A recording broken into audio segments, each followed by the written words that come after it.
Los galleses en la Patagonia.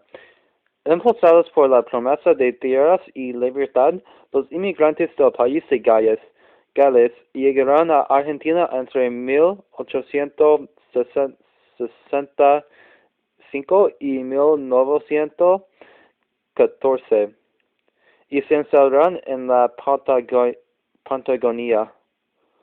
Hoy aproximadamente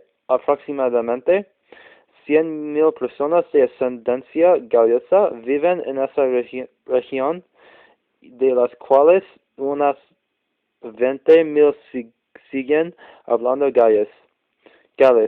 Las iglesias, los viejos molinos de madera y los salones de té del valle de Chubut reflejan la herencia galesa. La ciudad de Gaman cuenta con una visita anual de un asesor cultural del país de Gales, y todos los años durante el mes de octubre las comunidades galesas de la región celebran su legado cultural en el Festival de Estedofod, un concurso de música, arte y poesía.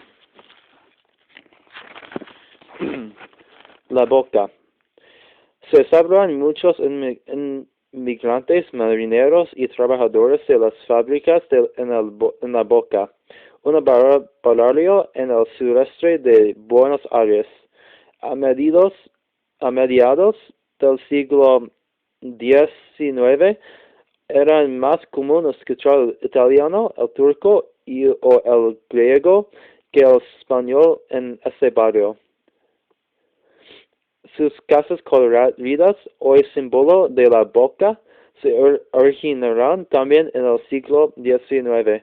Los marineros italianos construyeron los edificios de materiales sacados de los barcos abandonados en el puerto y les dieron un toque único al pintarlos de colores vivos. El polo. El polo llegó a Argentina de Inglaterra en el siglo XIX.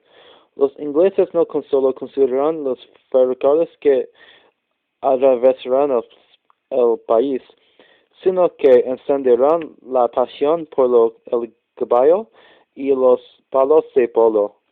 Los torneos oficiales del famoso Club Hurlingham empezaron en 1888 y hoy los jugadores y caballos argentinos son reconocidos mundialmente por su habilidad en el deporte. En el Club Hurlingham, conocido como el Hurlo, los partidos del otro deporte inglés, el cricket, también llenan los campos. Como buena costumbre inglesa, se sirve el té al final de cualquier torneo.